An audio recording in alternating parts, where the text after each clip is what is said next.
Bismillahirrahmanirrahim. Assalamualaikum warahmatullahi wabarakatuh. Alhamdulillahirabbil alamin. Wa bihi nasta'inu ala umuri dunya waddin. Wassalatu wassalamu ala asrafil anbiya'i wal mursalin Sayyidina Muhammadin wa ala alihi washabihi ajmain, amma ba'd. Yang terhormat Bapak Kasih Binadik Lapas Kelas 2 Gorontalo, yang saya hormati Al-Mukarram penceramah Bapak Dr. Munkizul Umam KU MPHI I, yang saya hormati Ibu Ketua Umum Badan Tamirul Masjid At-Taubah, yang saya hormati Ketua Harian Badan Tamirul Masjid At-Taubah Lapas Kelas 2 dan seluruh jajaran Badan Tamirul Masjid, bapak-bapak, hadirin sekalian yang insya Allah dirahmati oleh Allah Subhanahu wa Ta'ala. Bapak-bapak, hadirin sekalian yang kami hormati, marilah acara pada sore hari ini kita buka dengan melafazkan basmalah. Bismillahirrahmanirrahim. Selanjutnya mari kita ikuti kalam ilahi yang akan dibawakan oleh rekan kita Usman Mahmud. Pada rekan dengan hormat disilakan. A'udzu billahi minasyaitonir rajim.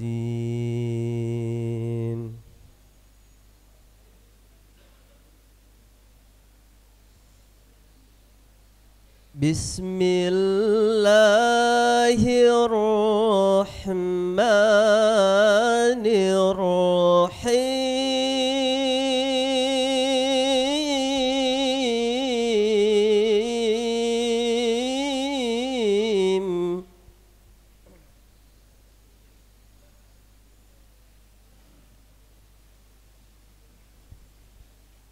Ya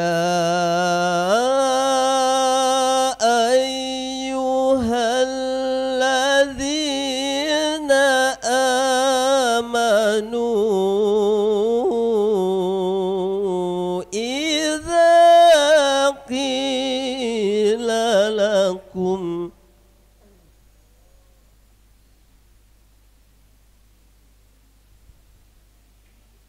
idza qila lakum tafassahu fil majalisi fafsahu yafsahillahu lakum.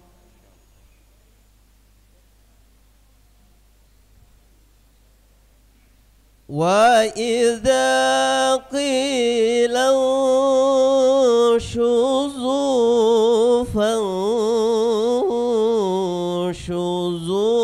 yarfa'illah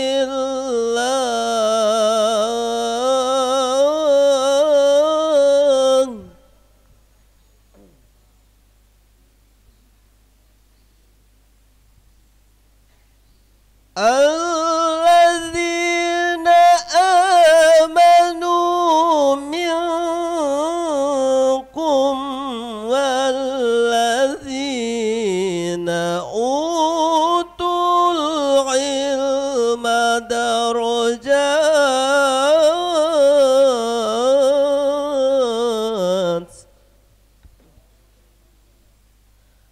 wallahu bima ta'maluna khabir.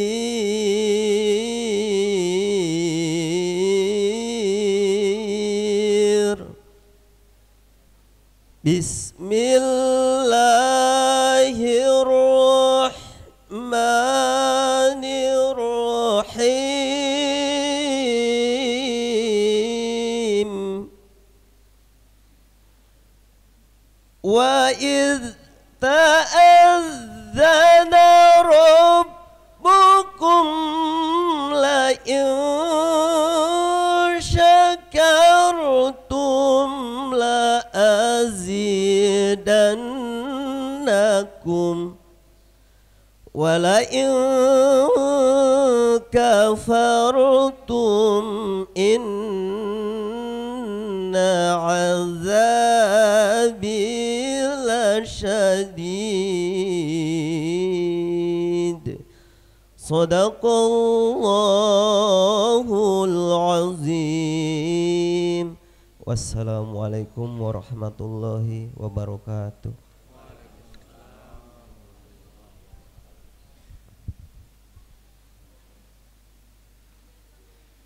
Demikian tadi telah kita dengarkan bersama kalamilah yang disampaikan oleh rekan kita Usman Mahmud, dan pada Usman disampaikan terima kasih. Bapak-bapak hadirin sekalian yang kami hormati, selanjutnya mari kita ikuti sambutan dan arahan Kasih Binadik Lapas kelas 2 Gorontalo. Dengan hormat pada Bapak disilakan. Bismillahirrahmanirrahim. Assalamualaikum warahmatullahi wabarakatuh.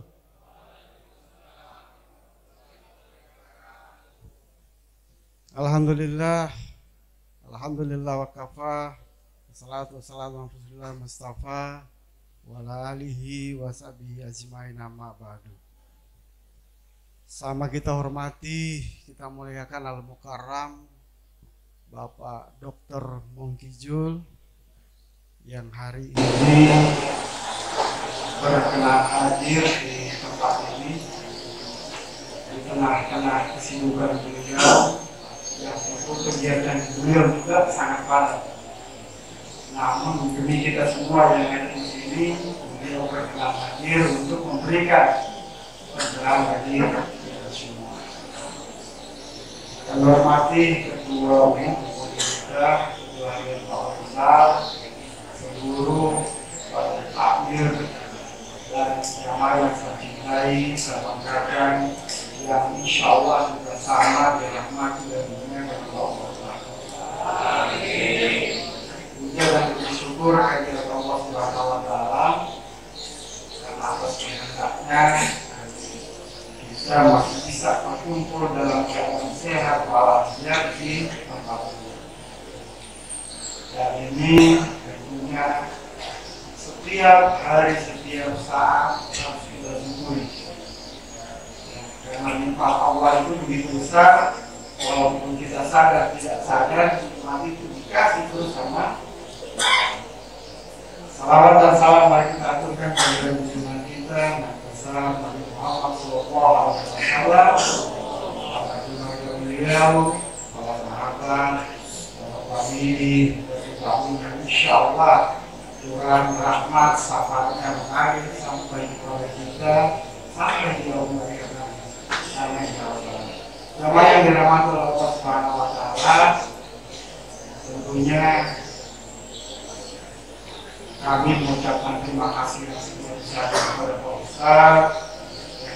Hari ini setelah sekian lama kita tidak berjumpa di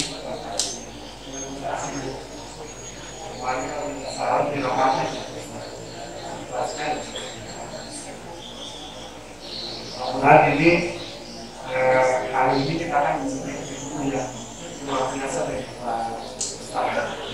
Saya panggil Pak Ustaz, dia dosen saya. Ya, Bapak-bapak yang dirahmati Allah Subhanahu wa Ta'ala, saya pernah membaca sebaran media sosial. Di situ ditulis ya kamarnya digunakan Allah Subhanahu wa Ta'ala. Apakah ini benar atau tidak? Tetapi saya mau berbagi dengan tulisan itu. Ditulis di situ perbuatan yang baik adalah dermawan. Artinya suka bersedekah ya. Dermawan itu jangan diinginkan cuma sedekah ya. Banyak perbuatan baik yang dilakukan. Kemudian yang paling buruk itu adalah perbuatan kikir, beli. Kenapa demikian? Kalau orang dermawan itu ya, katakan dalam dia membeli sesuatu, walaupun itu salah, artinya bisa juga salah sesuatu, tetapi perbuatannya tetap baik. Tapi kalau orang pelit, orang kikir, ya, dari segi perbuatan juga sudah tidak bagus. Ikan itu banyak, pelit itu banyak, termasuk pelit ilmu yang tidak mau berbagi, tidak mau berbagi ilmu. Ketika ada orang yang sesat, ya saja dia salah. Salah satu orang yang pelit. Ya. Jadi orang pelit itu walaupun dia benar, tetap salah. Menurut tulisan ini ya. Tapi insya Allah tulisan ini setelah saya kaji sebenarnya ada kita membedakan antara perbuatan dengan sikap ya. Karena bahasa Indonesia ini harus diterjemahkan betul, diartikan betul. Dalam artian misalnya begini, Pak, bagaimana dengan sabar? Pertanyaan seperti itu dibandingkan dengan dermawan, bagaimana dengan sabar? Nah, kalau sabar itu sikap, bukan perbuatan. Ya kalau gitu Ustaz, sikap. Ketika kita ditimpa sesuatu ini, maka kita mengambil sikap, mau bersabar atau tidak sabar. Nanti kalau tidak sabar, hasilnya perbuatan. Saya kira mungkin itu, mohon maaf, terima kasih. Sekali lagi terima kasih kepada Ustaz. Nah, jadi maka pada saya dari program saya, assalamualaikum warahmatullahi wabarakatuh.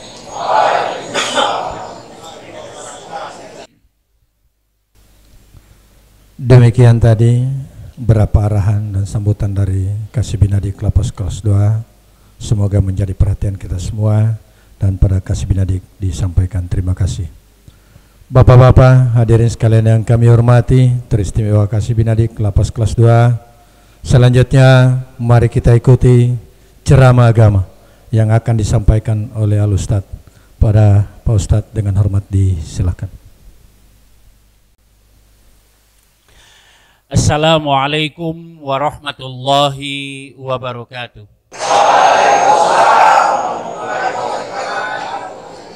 Alhamdulillahirabbil alamin. Segala puji bagi Allah, Tuhan semesta alam. Assalatu wassalamu ala ahsanil khalqi Muhammadin sallallahu alaihi wasallam. Salawat dan salam kepada sebaik-baik makhluk Nabi Muhammad sallallahu alaihi wasallam. Yang saya hormati Bapak Kasih Binadik, Pak Kasdin, terima kasih Pak, saya dikasih kesempatan kembali di tempat ini. Yang saya hormati Bu Yuli selaku Ketua Umum Badan Takmirul Masjid, Ketua Harian BTM Pak Faisal, Bapak-bapak sekalian yang saya hormati dan saya muliakan. Beberapa pekan lalu saya mampir makan di sebuah rumah makan. Kemudian ketika sedang makan itu saya didekati oleh satu bapak-bapak. Kemudian bapak-bapak ini menyapa saya. Assalamualaikum Ustadz. Waalaikumsalam. Terus dia bilang begini, Ustadz, saya beberapa kali dengar Ustadz berceramah, saya ini mantan warga binaan. Saya bilang, oh ya Pak, duduk dulu. Mau pesan makan atau apa? Dia bilang, sudah ya Ustadz, enggak apa-apa. Saya bilang, enggak apa-apa, saya sambil makan, Bapak tidak makan? Dia bilang, tidak apa-apa Ustadz. Sudah. Terakhir saya baru tahu ternyata dia yang punya rumah makan itu.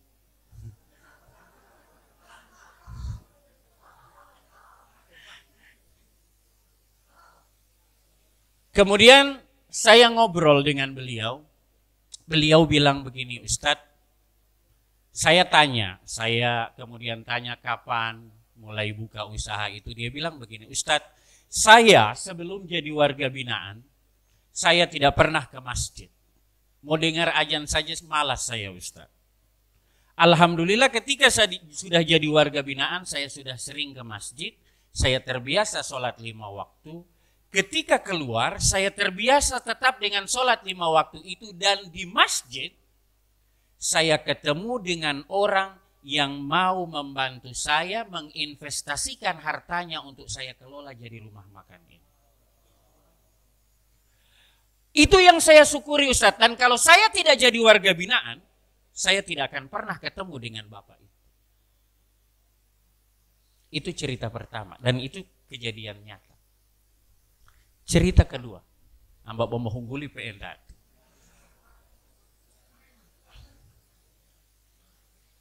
Ada seorang petani di Cina. Tadi kan di Gorontalo, pindah poli dulu ke Cina. Ada seorang petani di Cina, dia punya kuda. Kudanya bagus. Saking bagusnya kuda ini, banyak yang sejagat tawar dengan harga yang mahal. Tapi Pak Tani ini tidak jual. Sampai pada suatu pagi, tiba-tiba kuda itu so hilang. So tidak ada di kandang. Kalau ada kejadian begitu kan pasti ada komentar kan. Tetangga-tetangga bilang, soe. So tahu-tahu ada orang mau beli lebih baik jual. Kenapa tidak jual? Ini dah so hilang. Soe. Sial Pak Tani. Beberapa hari kemudian, kuda ini ternyata pulang. Kuda ini ternyata lari ke hutan, pulang membawa beberapa ekor kuda liar. Tetangga bilang apa? Mujur. Mujur dia. Padahal baru beberapa hari kemarin orang bilang mujur. Karena ini kuda liar, kuda yang belum biasa ditunggangi, dipakai di roda, dipakai di gerobak dan lain sebagainya. Maka anaknya Pak Tani ini ada kasih belajar ini kuda, ajari olio. Apa sih bahasa Indonesianya? Mengajari wadala. Jadi dilatih kuda ini untuk bisa ditunggangi. Karena dasarnya kuda liar, pertama kali anaknya Pak Tani ini yang laki-laki masih muda ini naik ke punggung kuda itu, kuda ini merontak. Berdiri ini kuda, langsung angkat DP kaki. Anaknya Pak Tani ini terlempar patah DP tulang belakang.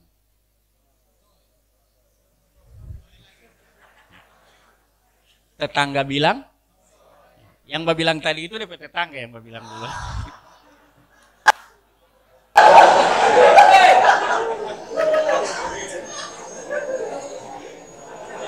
Padahal baru kemarin mujur. Beberapa hari sebelumnya anaknya Pak Tani ini tidak bisa kemana-mana, hanya terbaring di kamar karena dia tidak bisa bergerak. Tulang belakangnya patah. Tetangga bilang,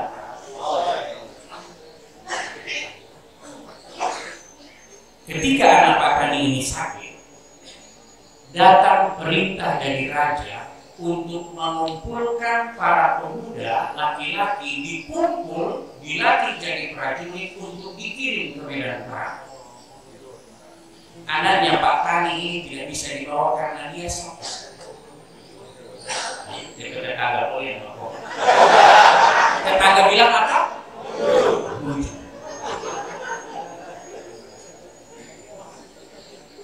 Tapi apa kata Pak Tani? Semua yang Allah takdirkan kepada kita pada prinsipnya baik. Tidak ada takdir buruk dalam hidup ini. Sesuatu kita anggap sebagai takdir buruk, sesuatu yang soek karena kita belum tahu apa di balik itu. Allahu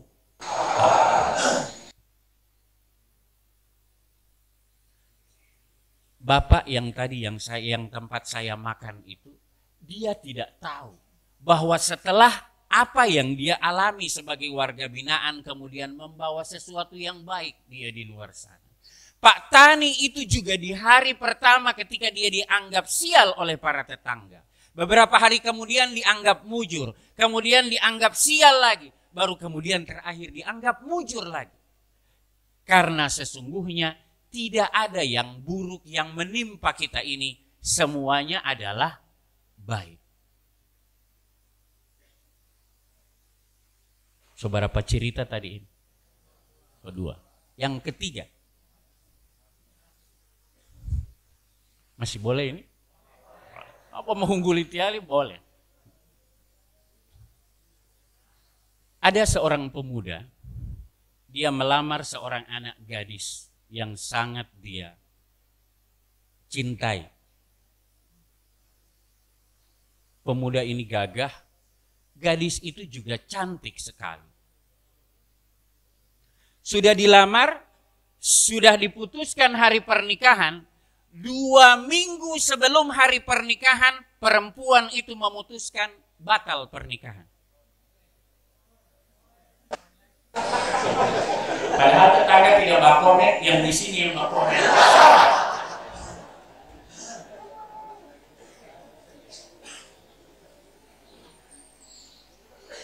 Si pemuda ini menangis.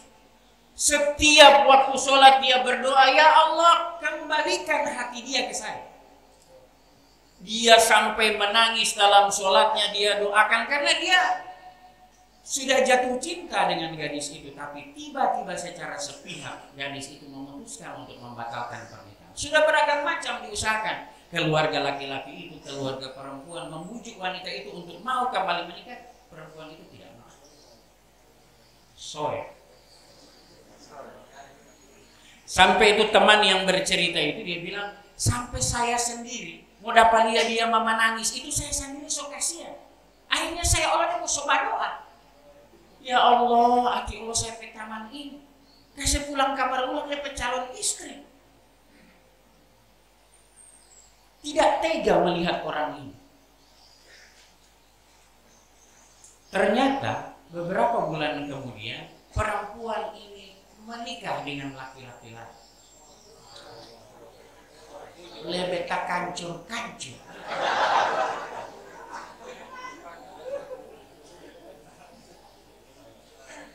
Tapi karena perempuan ini sudah menikah, dia sudah tidak berdoa lagi. Pokoknya yang berdoa yang tak. Dia tidak berdoa lagi. Tapi apa yang terjadi Bapak-bapak sekalian? 2 bulan setelah pernikahan, perempuan itu divonis kanker.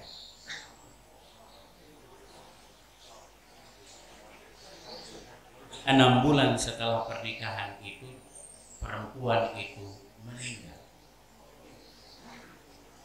Akhirnya, laki-laki ini kemudian sadar bahwa Allah tidak menjadikan saya suaminya karena saya tidak mampu merawat perempuan itu kalau sakit. Karena kan kita kalau habis menikah pasti bayangan saya adalah bulan madu, bersenang-senang, happy-happy. Tapi kalau pergi rumah sakit maaf. Orang ini kalau mau bulan madu bayangannya di hotel, di pulau, di cottage, di villa. Ini kalau bulan madu atau rumah sakit. Maka kemudian dia bersyukur, ya Allah, sesungguhnya ketetapanmu itu maha baik. Jadi sekali lagi, Allah tidak menetapkan sesuatu kepada kita kecuali itu baik untuk kita. Saudara apa cerita? Boleh mau tambah? Insya Allah 4:30 ini selesai. Tadi jam 4:15 mulai, jadi 4:30 selesai. 45 menit. Kenapa sepak bola itu 45 menit? Karena batas bosannya orang dewasa itu 45 menit. So batas bosan itu maksimal. Kalau so lewat dari 45 menit, Ustadz tuh nggak bisa-bisa lah mau mulai kakokoi.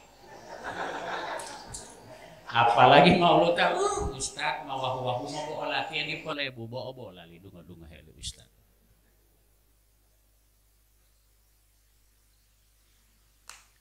Ada di satu kampung di bagian timur sana. Ada DP nama DP orang tinggi besar, maka orang Gorontalo menyebutnya Tipada. Suatu ketika Tipada ini sakit. Boleh maaf putar dulu lah.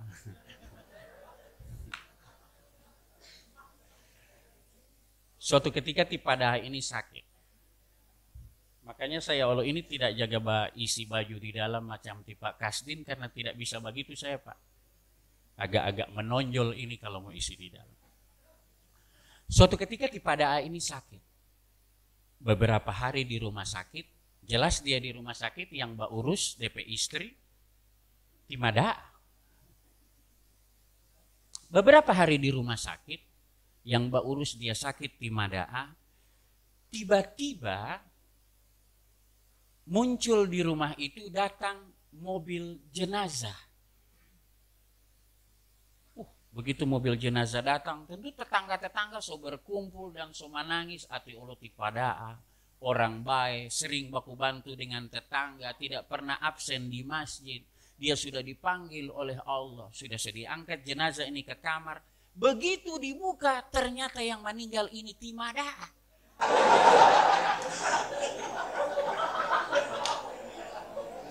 So tak salah menangis. Ya ulang dari pertama. Karena yang meninggal ternyata tetangga-tetangga ini, para pelayat ini sudah berkomentar. Ati Timada ini kecapean.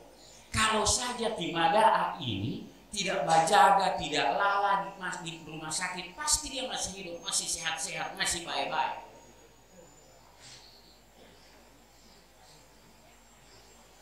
Rasulullah mengingatkan, la takulu lau anni fa'altu kaza wa kaza lakana kaza wa kaza. Jangan pernah ketika kamu ditimpa oleh sesuatu, ditimpa oleh satu musibah, jangan pernah berkata kalau saja kita ada bikin begini, maka pasti dia jadi begini. Tidak jadi begitu. Rasulullah melarang itu. Walakin kul qadarullah wa masya Allahu fa'ala. Tapi katakan Allah melakukan sesuatu yang ditakdirkan oleh dia dan Allah bisa melakukan apapun yang dia inginkan. Wan wapilohutu oditi pasti lali oditi. Rasulullah melarang itu. Kenapa?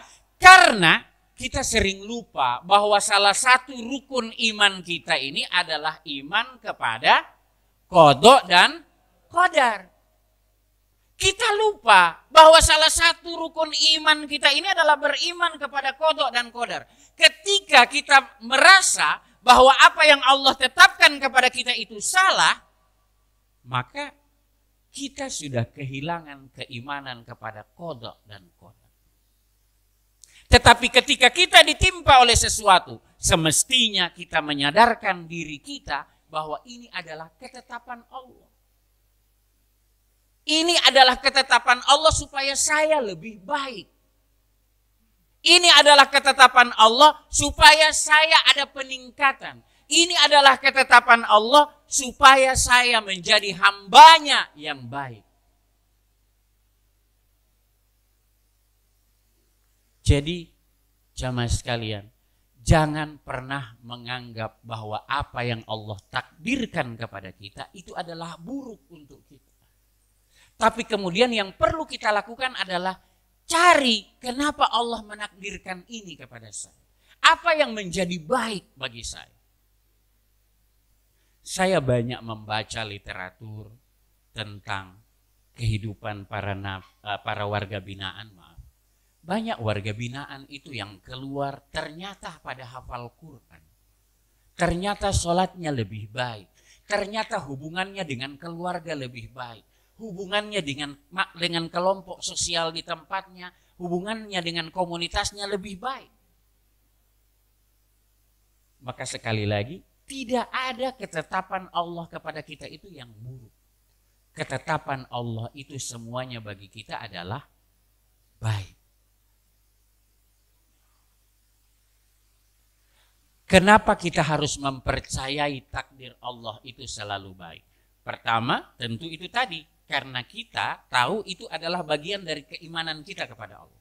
Yang kedua, supaya kita tidak sombong.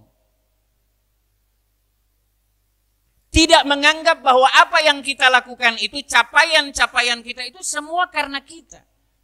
Ketika kita punya rumah yang bagus, tidak merasa sombong. Kita punya pendidikan yang baik, tidak merasa sombong. Kita punya wajah yang ganteng, tidak merasa sombong. Kita punya sesuatu yang lebih dari orang lain, kita tidak merasa sombong. Bapak-bapak sekalian, saya terus terang, saya mengaji tidak lebih baik daripada Tipa Usman. Saya sedangkan mau bakonto fals.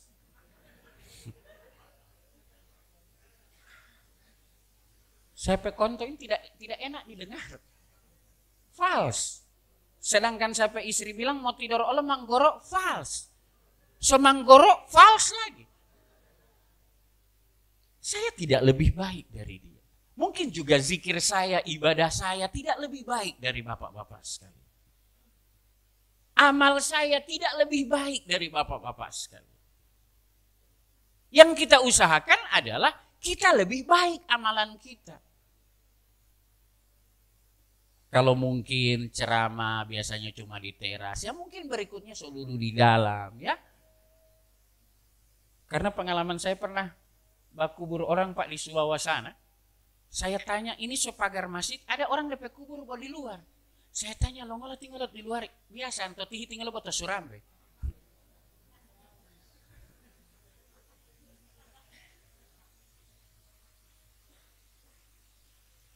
Jadi yang kita usahakan dalam hidup ini adalah lebih baik. Ketika Allah menimpakan sesuatu yang buruk bagi kita, maka sesungguhnya Allah sedang menyiapkan yang lebih baik untuk kita. Saya pernah mengalami Bapak sekalian. Saya seleksi mau jadi PNS. Saya seleksi jadi penyuluh agama. Ketika seleksi itu tinggal 16 orang. Yang dia mau ambil 8 orang. Karena penyuluh agama, jadi dia suruh baca ceramah dengan suruh tulis surat Al-Fatihah di papan tulis. Jadi semua orang dapat lihat. Dari 16 orang itu cuma 2 orang yang bisa tulis surat Al-Fatihah. Yang dia mau ambil 8, jadi saya yakin mau lulus kita. Mau lulus. Yang lain sedangkan bismillah tidak tahu. Besok paginya pengumuman dulu masih pakai Gorontalo Pos, Pak. Jam 1 malam itu sorame di Andalas, tunggu koran. 3:30 saya baru dapat koran. Alhamdulillah, saya nama tidak ada. Stres saya, Pak, tidak tahu mau apa. Kebetulan itu di Andalas, saya langsung pergi di terminal, naik oto ke Kota Ambagu. Saya istri di sana. Tidak bilang pas-apa-apa. Tidak bawa baju, pokoknya saya naik oto pergi di Kota Ambagu. Semua orang telepon, kakak-kakak saya kebetulan bersaudara 8, Pak. Bosaniki itu bagi orang dulu 8. Karena orang dulu itu tidak ada hiburan, jadi anak-anak banyak.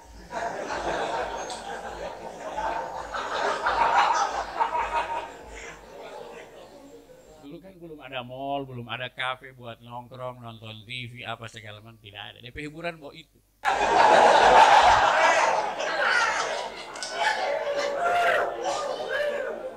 Saya kakak-kakak semua menelpon saya mengatakan, sabar Mun, Allah menyiapkan yang terbaik untuk kamu. Allah menyiapkan yang terbaik untuk kamu. Cuma saya pikir sudah. So tidak ada ini. Tidak betul ini.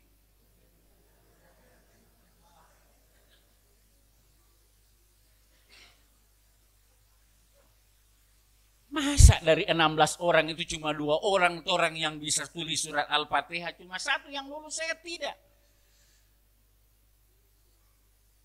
Masa ini?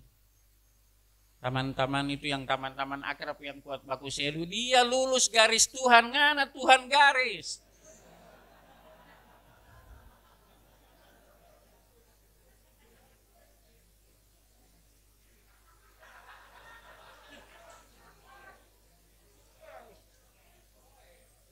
Soe. Cuman yang saya heran di teras kenapa agak lambat DP tatawa. Mungkin masih baloding. Saya mahasiswa juga ada yang begitu, nanti saya baca cerita di hari Senin, DP tatawa nanti hari Kamis. Saya bilang tidak apa-apa, nak. Saya bilang ke mahasiswa saya begitu, tidak apa-apa, nak. Cuman jangan karena kita baca ceritakan di semester 1, karena tatawa nanti wisuda. Kalau lama itu 4 tahun. Tahun berikutnya saya ikut seleksi lagi.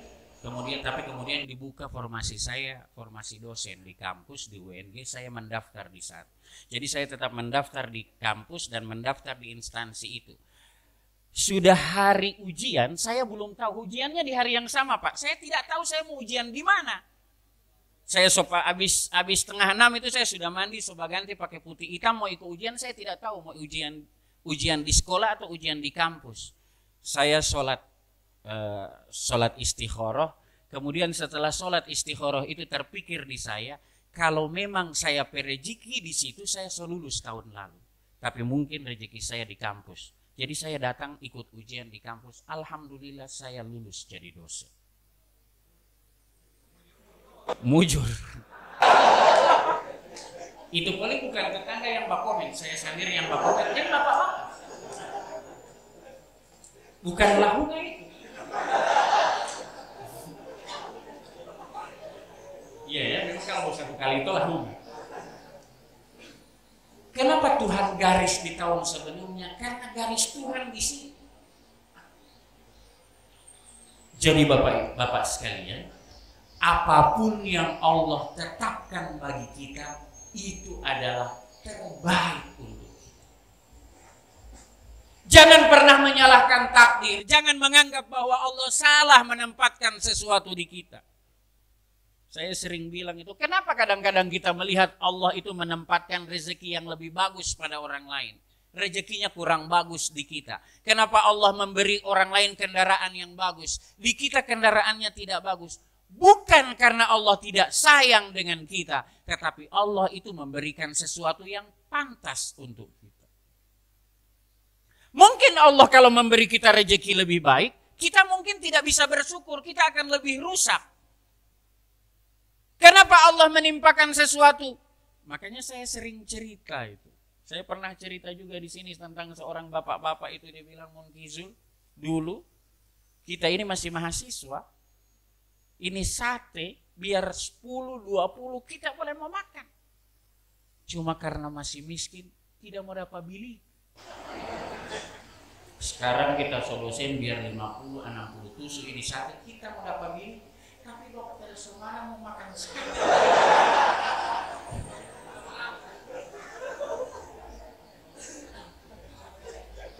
Ada pergi di pesta tadi malam mau bizun so ambe, semua ambe kuah ubis, mai tua so pakai ikan, kolesterol.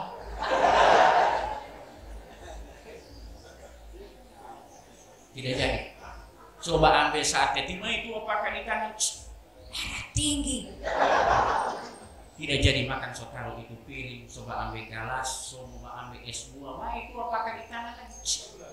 Gula. Tidak jadi kita makan, kita pulang, akhirnya sampai di rumah kita sakit apa? Sakit hati. Kita yang isi amplop tidak bisa makan apa-apa.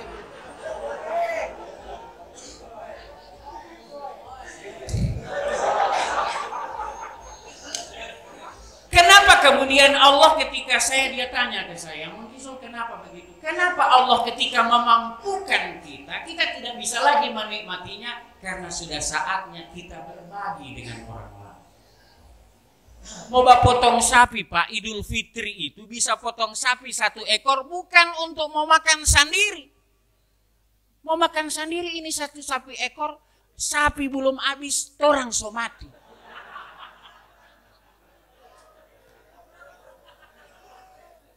Iya kan? Karena apa? Supaya kita berbagi dengan orang lain. Supaya kita berbagi dengan orang lain. Belum habis sapi, walau sapi mak malah hulu hela wilate.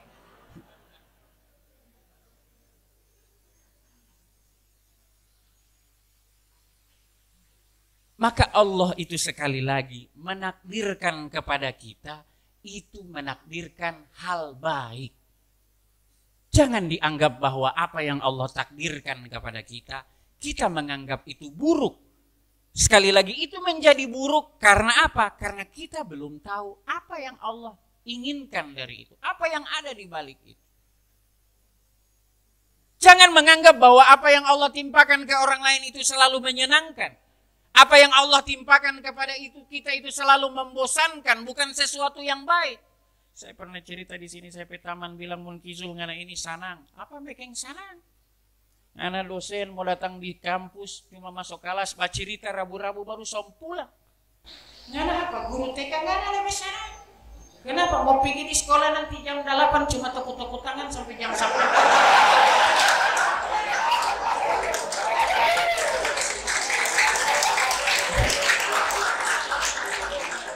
Dia bilang mungkin susah jadi guru TK, susah walau jadi mak dosen. Anak TK tidak jaga badangan, mahasiswa jaga bakar.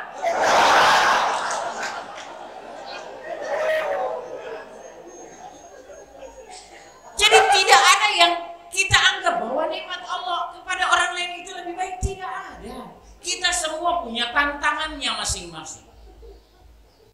Kita semua punya kesulitannya sendiri-sendiri. Apa kita ini yang tidak punya kesulitan? Semua kita ini punya kesulitan. Mau jadi petani ada tantangannya, ini musim panas.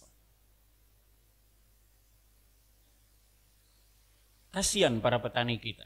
Saya juga termasuk yang bertani, Pak. Mau bertani ini tidak tahu, teman-teman yang petani tidak tahu mau kerja apa. Akhirnya sekarang yang tetap ramai di sawah, tapi orang bermain layang-layang. Tidak tahu kerja apa.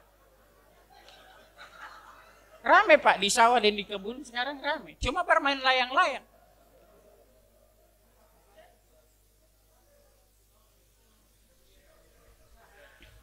Itu di daerah di belakang pesantren saya itu ada kebetulan saya qadarullah saya sekarang pimpinan pondok. Jadi biar tidak dapat lihat soleh begini bu pimpinan pondok saya ini. Itu ada saluran air Pak. Jadi kebetulan sawah di situ bisa kita kelola. Ada tabur bibit karena ini sawah-sawah semua kiri. Itu sapi dan kuda mau minum di situ. Masalahnya kalau dia cuma minum tidak apa-apa, dia makan itu bibit padi. Saya PKK bilang memang setengah mati. Ngana semprot jadi pestisida. 3 jat. Saya takut Pak, kasihan ternak orang kan. Jadi saya cuma print untuk tulisan. Saya print tulisan, ada gambar tengkorak. Saya bilang tanaman ini sudah disemprot pestisida. Saya PKK tanya, so semprot? Tidak, cuma saya taruh tulisan. So tidak ada sapi dan kuda minum tulisan. Saya PKK bilang memang sapi dan kuda di sini tahu baca.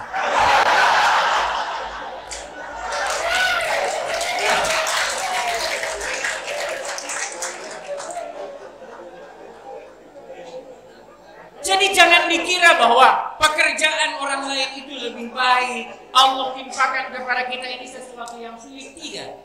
Semua orang punya tantangannya. Di pesantren itu ada kadang-kadang orang tua santri itu datang ke saya, Ustaz, ini saya anak ini susah mau atur di rumah. Saya bilang, ti ibu anak ada berapa? Ada 3. Ti ibu cuma atur anak 3 mengeluh. Ini saya di sini hampir 500. Ti ibu punya 3 itu DP pabrik sana. Bikin pusing, apalagi di sini 500 DP pabrik beda-beda. DP kelakuan macam-macam. Tapi itu bukan kesulitan yang Allah timpakan kepada kita, tapi Allah tahu bahwa itu baik untuk. Jadi ketua takmir di tempat ini, jadi Bapak jadi kepala seksi di sini Pak Kasdin. Itu sebenarnya Allah takdirkan supaya amalnya lebih banyak. Jadi kalau ada yang tidak Mbak dengar Pak, sebenarnya amal Bapak lebih banyak. Akan lebih baik lagi kalau Bapak-Bapak Mbak dengar. Jadi sekali lagi, Allah tidak menimpakan sesuatu kepada kita kecuali itu baik untuk kita. Ada seorang pemuda, seorang syekh gitu di Riyadh, di Arab Saudi. Syekh ini, seberapa ini cerita? So banyak. Baru 2? Belum cerita itu ini tadi, sapi dan kuda tahu baca. Ada seorang syekh di Riyadh. Dia punya kebiasaan datang ke rumah sakit. Dia datang ke rumah sakit. Syekh ini bilang dia punya kebiasaan datang ke rumah sakit itu pertama dia untuk mensyukuri apa yang Allah berikan kepada dia. Kemudian yang kedua, dia mencari pahala dengan memberikan tausiah, menasihati orang-orang sakit. Jadi dia datang ke ruangan orang sakit untuk kemudian menasihati, memberikan nasihat, kemudian berdoa bersama dengan orang yang sakit. Sampai suatu ketika dia masuk ke satu ruangan, dia masuk ke sebuah rumah sakit, nanti itu dia datang ke rumah sakit itu, dia datang ke rumah sakit itu di satu ruangan, ternyata ada anak muda di situ. Suster bilang anak muda ini 3 tahun terbaring di rumah sakit. Syekh ini bilang, wahai anak muda, mudah-mudahan sakitmu mengangkat segala bentuk kesalahanmu, mengangkat dosamu dan membuatmu lebih baik. Anak muda bilang ini benar ya Syekh. Saya ini dulu anak muda yang suka urakan, kebut-kebutan, suka mengganggu orang. Sampai suatu ketika saya kecelakaan. Saya kecelakaan. Saat ini sudah tahun ketiga saya lumpuh. Tidak bisa kemana-mana. Minggu-minggu pertama di rumah sakit ini saya menangis, saya menyalahkan Allah. Tapi hari ini saya bersyukur. Kenapa? 3 tahun saya terbaring di sini. Hari ini saya hafal Quran.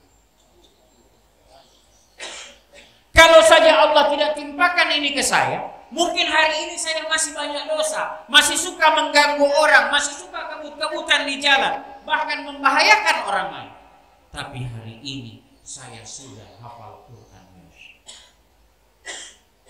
Syekh ini kemudian berkata, nikmat ternyata sebuah kejadian yang dianggap musibah ternyata itu adalah sebuah kenikmatan.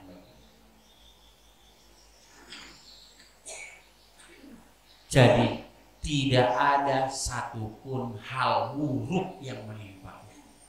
Tidak ada. Sekali lagi, semua hal yang menimpa kita itu adalah hal baik. Tidak ada hal buruk yang Allah timpakan kepada kita. Kenapa Allah menciptakan bentuk tubuh kita begini? Kenapa Allah menciptakan warna kulit kita seperti ini? Kenapa Allah menjadikan kita hidup di wilayah seperti ini? Itu semua adalah hal baik untuk kita. Bapak-bapak sekalian, saya pernah dapat kesempatan ke Amerika. Orang kan menganggap ke Amerika ini negara yang luar biasa. Saya alhamdulillah dapat kesempatan pergi di Amerika. Sampai di sana pas lagi musim dingin, akhir tahun, mau jelang akhir tahun begitu. Suhu rata-rata itu di bawah 0 derajat. Jadi -6, -8, sama dengan di dalam kulkas. Jadi baju itu berlapis-lapis itu baju, jadi pakai dalaman dulu, kemudian pakai dalaman yang panjang, baru kemudian pakai baju dalaman, baru pakai celana, baru pakai kaos, kemudian pakai jas, baru pakai jaket. Dingin. Ada teman saya orang dosen profesor dari salah satu perguruan tinggi di Sulawesi Utara. Kalau di kamar mandi lama sekali. Lama, saya bilang benar, apa lama sekali di kamar mandi? Kita sudah udah kita perolok.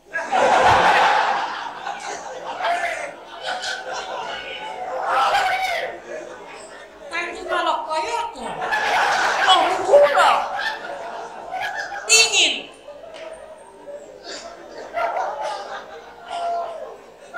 Kemudian saya bilang dalam hati, ya Allah, alhamdulillah saya lahir di Gorontalo.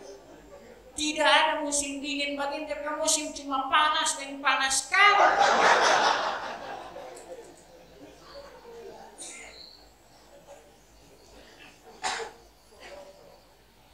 Karena selama tidak makan nasi Pak Kasdi, ibu suka makan nasi Pak. Saya beli beras yang setengah kilo itu harganya $50.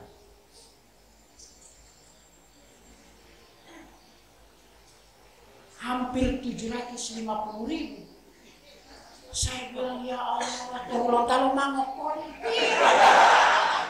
tidak jadi saya pilih. Di rumah sampai anak-anak mau kamu makan 1,5 bulan ini. Oh, di sini bos setengah kilo, hampir $50. Ya Allah. Kemudian saya bersyukur, ya Allah, terima kasih saya lahir di Gorontalo. Tidak lahir di sini. Makan tidak ada nasi.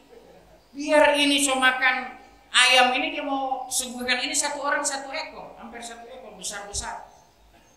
Cuma 1 jam DPK-nya. Kalau nasi kan bisa setengah hari Pak DPK-nya. Kalau ayam dengan kentang, biarkannya cuma saat itu DPK-nya. 2 jam kemudian so lapar, harus nasi. Maka saya bilang, ya Allah, alhamdulillah, saya ini lahir di Gorontalo yang mau makan apa saja ada. Dan sesuai selera, tidak pernah kedinginan.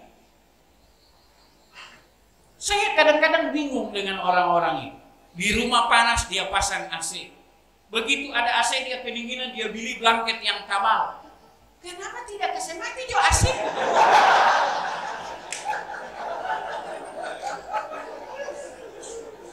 Manusia ini maunya apa?